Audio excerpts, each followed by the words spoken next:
வணக்கம் நண்பர்களே. 2025ஆம் வருடம் ராகு கேது பெயர்ச்சி ராசி பலன்கள். ஜோதிடத்தின் ஆரம்ப காலகட்டங்களில் இந்த ராகு கேது பெயர்ச்சி அப்படிங்கிறதெல்லாம் கிடையாது. காரணம், ஜோதிடத்தினுடைய ஆரம்ப காலகட்டங்களில் இந்த ராகு கேது அப்படிங்கிற கிரகங்களே கிடையாது. சூரியன் முதல் சனி வரைக்கும் 7 கிரகங்கள் தான் இருக்கும். நவ கிரகங்கள் அப்படிங்கிறது ஆரம்ப காலகட்டங்களில் இடம் பெறலாம். பிற்காலத்தில் இந்த ராகு கேதுக்கள் அப்படிங்கிறது சேர்க்கப்படுது. ஏன்னா ராகு கேது அப்படிங்கிறது உண்மையான கிரகங்கிறது கிடையாது. அது ஒரு பருப்பொருள் கிடையாது. அது வெறும் நிழல் கதிர்களாக பூமியுடைய இரு பக்கங்களில் இருந்ததுனால அதை பெருசாக எடுத்துக்கல. ஆனால் இந்த அஸ்ட்ராலஜி கால்குலேஷன்ஸ்னு வரும்பொழுது நிறைய விஷயங்கள் இந்த கதிர்களாலும் மாற்றங்கள் வர்றதை உணர ஆரம்பித்தாங்க. அதுக்கப்புறம் தான் இந்த ராகு கேதுக்களை சாயா கிரகங்கள், அதாவது நிழல் கிரகங்கள். சாயா அப்படின்னா நிழல், மாயை அப்படின்னு எடுத்துக்கலாம். ஸோ இந்த ராகு கேதுக்களை சாயா கிரகங்கள் அப்படின்னு ஜோதிடத்தில் இணைச்சாங்க. ஒரு நிழல்களாக இருந்தாலும் கூட ஜோதிடத்தில் இடம்பெறக்கூடிய அளவுக்கு, அதாவது கிரகம்னு ஒரு அந்தஸ்தை கொடுத்து இடம்பெறக்கூடிய வகையில் இதற்கு முக்கியத்துவம் கொடுத்து வச்சுருக்காங்க. அப்படிங்கும் பொழுது இந்த ராகு கேதுக்களுடைய வலிமை எப்படிப்பட்டதாக இருக்கும் அப்படிங்கிறத நம்ம புரிஞ்சுக்கலாம். ஏன்னா இந்த ராகு கேதுக்களுடைய தாக்கங்கள், மாற்றங்கள் அப்படிங்கிறது வாழ்க்கையில் தவிர்க்க முடியாத அளவுக்கு இருக்குது. ஒவ்வொரு மனிதர்களுடைய வாழ்க்கையில் முக்கியமான அரிதான விஷயங்களுக்கு காரணக்கர்த்தாவாக இந்த ராகு கேதுக்கள் தான் இருக்காங்க. ஆக்சுவலாக மனிதர்களுடைய வாழ்க்கையே வெறும் மாயை தான் அப்படிங்கிறது சித்தர்கள் கோட்பாடு. அப்போ அந்த மாயையில் இருக்கக்கூடியவங்களுக்கு அந்த மாயா கிரகங்களும் அத்தியாவசியமாக இருக்குது. அதனால் ஜோதிடத்தை பொறுத்த வரைக்கும் இந்த ராகு கேது பயிற்சிகள் அப்படிங்கிறது ஒரு முக்கியமான ஒன்று. மற்ற கிரகங்களால் நம்ம எதிர்பார்க்குற மாதிரி ஒரு நல்ல மாற்றங்கள் வருதோ இல்லையோ, ஆனால் ராகு கேதுக்களால் வாழ்க்கையில் மாற்றங்கள் அப்படிங்கிறது நிச்சயமாக இருக்கும். அது நல்லதோ கெட்டதோ ஏதோ ஒரு வகையில் அதனுடைய ஸ்தானங்களுக்கு தகுந்த மாதிரி அது ஒரு மாற்றத்தை அந்த இடத்துல ஏற்படுத்திட்டு போகும். ஏன்னா ராகு கேதுக்களுக்கு சொந்த வீடுகள் அப்படிங்கிறது கிடையாது. எந்த ராசியில் இருக்கோ அதையே சொந்த வீடாக அதை மாற்றிக்கும். அதனாலே அதன் முழு தாக்கம் அப்படிங்கிறது எப்போவுமே இருந்துக்கிட்டே இருக்கும். மற்ற கிரகங்கள் ஆட்சி, உச்சம், நட்பு, பகை இந்த மாதிரியான விஷயங்கள்லாம் பார்த்து தான் பலன்கள் கொடுக்கும். அப்படின்னா ராகு கேதுக்களை பொறுத்த வரைக்கும் எப்போவுமே பலன்கள் ஒரே மாதிரி தான் இருந்துக்கிட்டு இருக்கும். அதில் எந்த ஒரு மாற்றமும் கிடையாது. இருக்கிற இடத்துல என்ன கொடுக்கணுமோ அதை கொடுத்துட்டு போயிட்டே இருக்கும். அதனால் ஜோதிடத்தை பொறுத்த வரைக்கும் இந்த ராகு கேது பயிற்சி அப்படிங்கிறது ரொம்ப ரொம்ப முக்கியம். ஆனால் அது மட்டும் இல்லை, வருட கிரகங்கள்னு சொல்லக்கூடிய பயிற்சிகளில் இந்த ராகு கேது பயிற்சியும் இருக்குது. ஏன்னா குரு ஒரு வருட காலம் ஒரு ராசியில் சஞ்சாரம் செய்யும். சனி 2.5 வருட காலங்கள் ஒரு ராசியில் சஞ்சாரம் செய்யும். இது ரெண்டுக்கும் மத்திய பகுதியில் 1.5 வருட காலம் 18 மாதங்களுக்கு இந்த ராகு கேதுனுடைய சஞ்சாரம் ஒரு ராசியில் இருக்கும். ஸோ ஒரு ராசியில் அதிக நாட்கள் இருக்கக்கூடிய கிரகங்கள் அதனுடைய தாக்கத்தை அதிக நாட்களுக்கு ஏற்படுத்தும். அப்போ அதனுடைய மாற்றங்கள் எப்படி இருக்கும் அப்படிங்கிறத முன்கூட்டியே தெரிஞ்சுக்கணும். அப்படிங்கிறதுல இந்த ராகு கேது பயிற்சி அப்படிங்கிறது முக்கியமாக பார்க்கப்படுது. இந்த 2025ஆம் வருடத்தை பொறுத்த வரைக்கும் இந்த வருட கிரகங்களுடைய பயிற்சிகள் அனைத்துமே இருக்குது. குரு பயிற்சியும் இருக்குது, சனி பயிற்சியும் இருக்குது, ராகு கேது பயிற்சியும் இருக்குது. ஸோ இந்த 2025ஆம் வருடம் கண்டிப்பாக அனைவரோட வாழ்க்கையும் ஒரு மறக்க முடியாத நிகழ்வுகள் அப்படின்னு கண்டிப்பாக இருக்கும். அது நல்லதோ கெட்டதோ அவங்களுடைய ஜாதகப்படி இருக்கும். ஆனால் ஆல்ரெடி இந்த 2025ஆம் வருடம் எப்படி இருக்கும் அப்படிங்கிறதையும் வீடியோ போட்டிருந்தோம். ஆக்சுவலாக அது சொன்ன மாதிரி தான் நிறைய விஷயங்கள் இப்போதைய நடப்பில் நடந்துக்கிட்டு இருக்குது. அது பார்க்காதவங்க வேணால் செக் பண்ணி பாருங்கள். உலகச் சூழல்கள் எப்படி இருக்கும், மனிதர்களோட வாழ்க்கை நிலை எப்படி இருக்கும் அப்படிங்கிறதெல்லாம் கிளியராகவே சொல்லியிருந்தேன். பார்க்காதவங்க ஒரு தடவை வேணால் செக் பண்ணி பாருங்கள், சேனல் பேஜில் இருக்கும். ஸோ இங்கே இந்த ராகு கேதுக்கள் ராசி ரீதியாக என்ன மாதிரியான மாற்றங்களை கொண்டு வருது அப்படிங்கிறத பற்றி தான் பார்க்க போகிறோம். அந்த வகையில் உங்கள் ராசிக்கு என்ன பலன்கள் இருக்கும் அப்படிங்கிறத பற்றி தான் இந்த வீடியோவில் பார்க்க போகிறோம். கன்னி ராசி. கன்னி ராசிக்கு இது வரைக்கும் ஜென்மத்தில் கேதுவும் 7ஆம் இடத்துல ராகுவும் சஞ்சரித்து வந்தது. இனி உங்களுடைய ராசிக்கு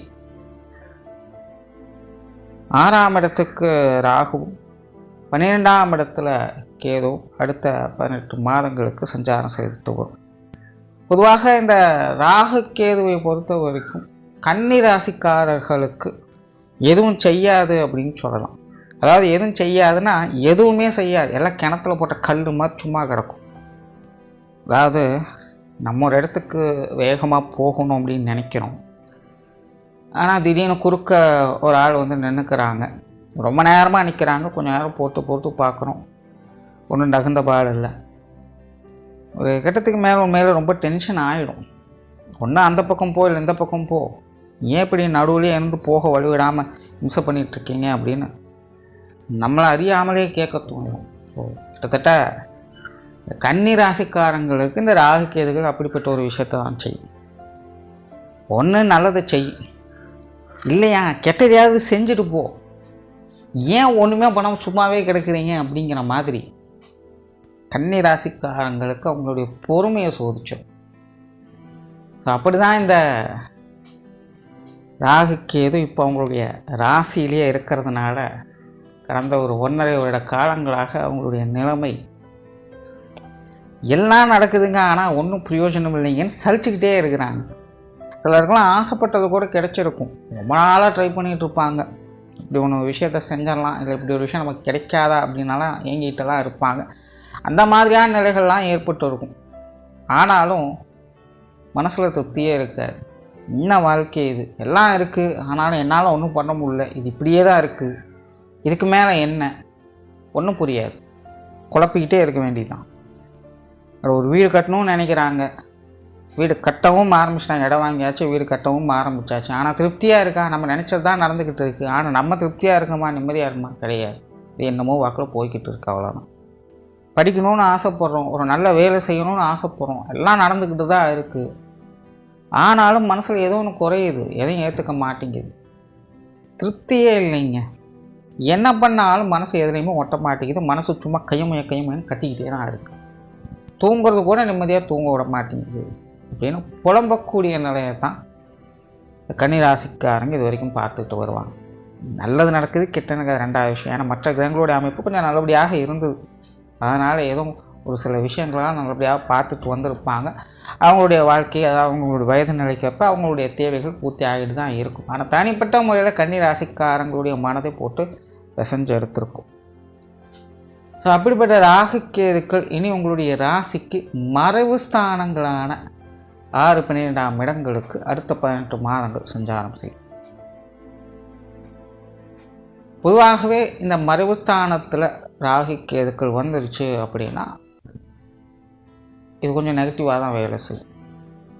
அதாவது ஒன்று கொடுத்து கெடுக்கணும், இல்லைன்னா கெடுத்து கொடுக்கணும். இதுதான் வந்து ராகு கேதுக்கள் செய்யணும். ஆனால் கன்னி ராசிக்கு ஆரம்பத்தில் எதுவுமே செய்யாது, கிணத்துல போட்ட கல் மாதிரி சும்மா தான் கிடக்கும் அப்படி.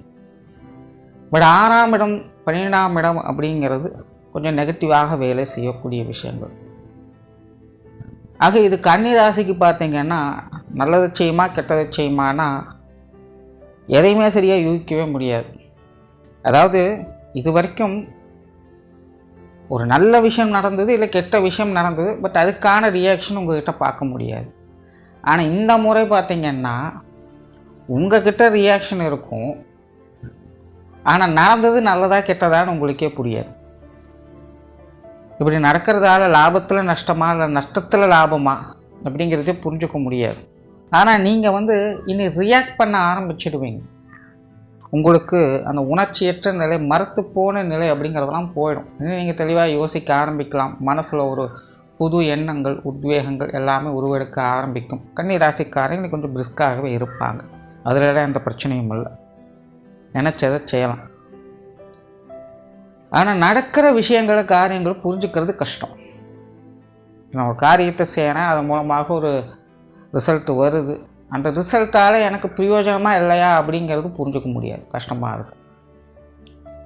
ஸோ மறைவு ஸ்தானங்கள் இந்த ராகு கேது வரும்போது பொதுவாக ஒரு பிரச்சனைகள் இருக்குது. ஒன்று, காசு பண்ண விஷயங்களில் கவனமாக இருக்கணும். கையில் இருக்க காசு ஏதாவது வகையில் கரைஞ்சிக்கிட்டே தான் இருக்கும். 10 ரூபா சம்பாதிச்சோம்னா 20 ரூபா செலவாகத்தான் செய்யும். அதனால் இந்த வரவு செலவு விஷயங்கள், கணக்கு வழக்குகள் சார்ந்த விஷயங்கள், கொடுக்கல் வாங்குற விஷயங்கள் எல்லாத்தையும் கவனமாக இருங்க. குறிப்பாக இந்த முதலீடு சம்பந்தப்பட்ட விஷயங்களில் கூடுதல் கவனம் என்பது தேவை. நிறைய பேர் பார்த்திங்கன்னா இந்த காலகட்டங்களில் தான் 1க்கு 2 பணம் கிடைக்குது, இவங்க சொன்னாங்க, அவங்க செஞ்சுருக்காங்க, இவங்க செஞ்சுருக்காங்க அப்படின்னு ஏதாவது ஒரு விஷயத்தில் வந்து காசு பணத்தை போட்டுடுவாங்க. கடைசியில் பார்த்திங்கன்னா ஒன்றுமே இருக்காது, சும்மா கிடக்கும், வெட்டியாகல. அதில் கையில் காசு சும்மா இருந்தால் கூட ஏதாச்சும் செஞ்சுருந்துருக்கலாம், ஆனால் அங்கே கொண்டு போய் போட்டு சும்மா கிடக்கும். அந்த மாதிரி ஒரு நிலை ஏற்படும். ஸோ இந்த மாதிரியான விஷயங்கள்லாம் கவனமாக, கடன் சார்ந்த விஷயங்கள் முடிஞ்ச அளவுக்கு தவிர்த்துக்காங்க. ஆல்ரெடி வாங்கியிருக்கீங்க அப்படின்னா பிரச்சனை இல்லை, அதை தீர்க்கறதுக்கான வழிகள் ஏதாவது ஒரு வகையில் கிடைக்கும். பட் மேற்கொண்டு கடன்கள் வாங்குறீங்க அப்படின்னா அதிலலாம் இதான் அலைச்சல் கொடுத்துக்கிட்டே இருக்கும், ஒரு முடிவே கிடைக்காது. சிலருக்கெல்லாம் வாங்கலாமா வேணாமாங்கிற குழப்பமே இருக்கும். அந்த மாதிரியான நிலைகள் ஆகும். ஸோ அந்த கடன் சார்ந்த விஷயங்களை முடிஞ்ச அளவுக்கு கொஞ்சம் தவிர்த்துக்குங்க. கட்டாயமாக வாங்கியே ஆகணும் அப்படின்னாலும் கூட உங்களுடைய கை மீறி அந்த காரியத்தில் இறங்காதீங்க. நாளைக்கு செட்டில் பண்ண முடியும் அப்படிங்கிற ஒரு பேக்கப் இருந்தால் மட்டும் நீங்கள் செயல்படுங்க.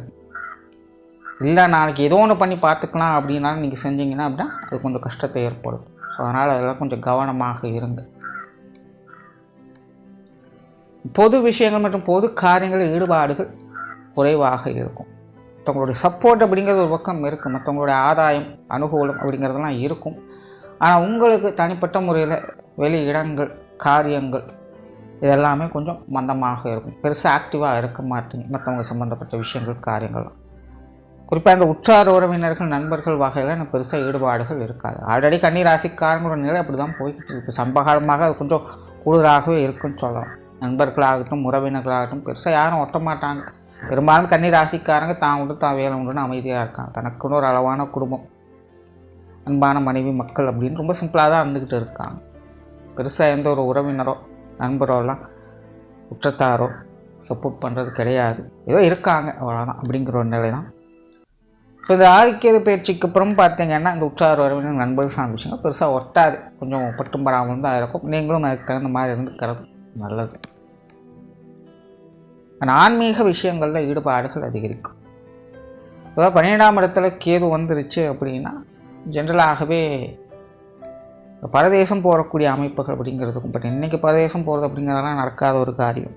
அதாவது சும்மா காவி உடைய போட்டு ஊர் ஊராக சுற்றுறதுங்கிறது வேறு, அது பரதேசம் கிடையாது. யோகத்தில் இந்த பரதேசம் அப்படிங்கிறது ஒரு பெரிய விஷயம். பட் ஒரு காலத்தில் அது நடந்தது. பட் இன்றைக்கி அந்த நிலைக்கு போகிறது அப்படிங்கிறதெல்லாம் கொஞ்சம் கஷ்டம். பட் இருந்தாலும் இந்த 12ஆம் இடத்துல கேது வரும்போது இந்த ஆன்மீக பலம் அப்படிங்கிறது கொஞ்சம் அதிகரிக்கும். இந்த யோக சாதன அமைப்புகள்லாம் ஈடுபட்டு வருவாங்க. இந்த மாதிரியான விஷயங்கள், காரியங்களில் நன்மைகள் அப்படிங்கிறது இருக்கும். அதே போல் நிறைய புண்ணிய காரியங்களில் ஈடுபட்டு வருவாங்க. தான தர்மங்கள், மற்றவங்களுக்கு உதவி செய்யக்கூடிய அமைப்புகள் இதெல்லாமே நல்லபடியாக இருக்கும். வேலை மாற்றங்கள், தொழில் மாற்றங்கள் போன்ற விஷயங்கள்லாம் இருக்கும். குறிப்பாக நிறைய கன்னி ராசிக்காரங்களுக்கு இந்த தொழில் மாற்றம், வேலை மாற்றம் சார்ந்த விஷயங்கள் தவிர்க்க முடியாதாக இருக்கும். ஒன்று அவங்களாகவே விரும்பி சில இடமாற்றங்களை பெற்று வரலாம். இந்த கம்பெனி விட்டு இன்னொரு கம்பெனிக்கு போகலாம் அப்படின்னு அவங்க மாறலாம். இல்லைனா கம்பெனி சார்ந்த விஷயங்களே கொஞ்சம் வலுக்கட்டாயமாக அவங்கள மாற்ற வைக்கும். உங்களுக்கு இஷ்டம் இருக்காத நான் போக வேண்டிய சூழ்நிலைகள் அப்படிங்கிறது இருக்கும். ஸோ இந்த மாதிரி சில இடமாற்றங்கள் அப்படிங்கிறது தவிர்க்க முடியாதாக கூட அமையலாம். மற்றபடி கன்னிராசிக்காரங்களுக்கு இந்த ராகுக்கேதுக்களால் பெருசாக எந்த ஒரு அஃபெக்டும் இருக்காது. ஜென்ரலாக பார்த்தீங்கன்னா கன்னிராசிக்கு இந்த ராகுக்கேது பயிற்சியானது பொருளாதார ரீதியான விஷயங்களில் கொஞ்சம் கவனமாக இருங்க. அதே போல் தேவையில்லாத பழக்க வழக்கங்கள், அது நபர்களாகவும் இருக்கலாம் அல்லது பொருள் சார்ந்த விஷயங்களாகவும் இருக்கலாம், அதையெல்லாம் முடிஞ்ச அளவுக்கு கொஞ்சம் அவாய்ட் பண்ணிக்கோங்க. மற்றபடி இந்த ராகுக்கேது பயிற்சி உங்களுக்கு சாதகமாக தான் இருக்கும். நன்றி, வணக்கம், வாழ்க வளமுடன்.